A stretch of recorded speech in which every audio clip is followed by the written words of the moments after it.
Joining me from London is writer, broadcaster and commentator Esther Krakue.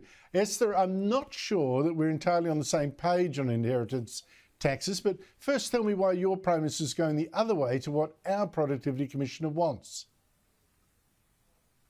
I actually think we are on the same page. I would say that inheritance tax is probably the second most hated tax after council tax, but it obviously is unfair. You effectively pay taxes your whole life, and now it's effectively a death tax when you're trying to leave something to your children. And then there's this automatic assumption that the government is better at spending your own money than you are. Actually, I don't know if many people know this, but last year the UK had the third highest rate of people, of high net worth individuals leaving after Russia and China, and most of them were going to places like Australia and Singapore because of, you don't have an inheritance tax that is as exorbitant as we do. So obviously Rishi Sunak knows that this is a huge factor in driving a lot of high net worth individuals from the country, and I would strongly urge Australia to not flirt with that idea, because it's one of the things that makes Australia so attractive to very rich people from places like Britain, amongst other things. So it's really been a very contested issue here, particularly amongst older voters in this country, but also amongst younger people that don't actually have any other way to get on the housing ladder than through their parents. Oh, what a fascinating little insight. Ageing rich Britons, I think. We'd like a few more of them. Here's a shocking case, Esther, or at least it is to me. Dr. Alka Sengel-Cuthbert, she's an educator, head of a group called Don't Divide Us. It's against things like teaching children about white oppression and, Britain is racist, and teaching critical race theory.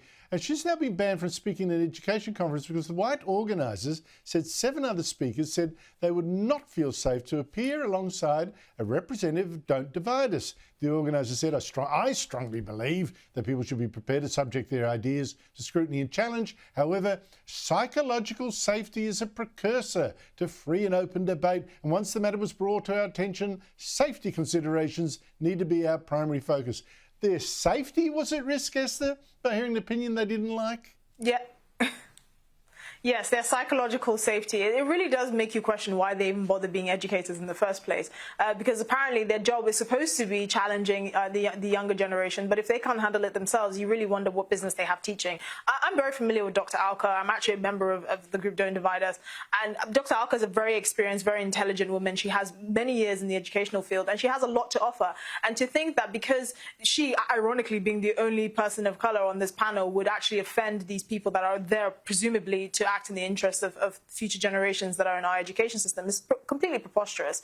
And this is why organizations like Don't Divide Us exist, because for someone with her wealth of experience to say actually teaching kids about critical race theory and white supremacy and all of these things is not very helpful and you should probably stick to the basics, to have someone like that ostracized from an event is completely ridiculous.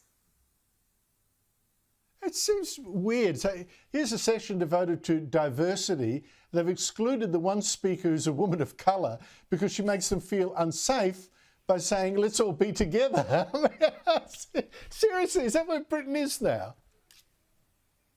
You really couldn't make it up. But it's clear that these people are not really acting in the interests of the students that they claim to be acting in the interests of.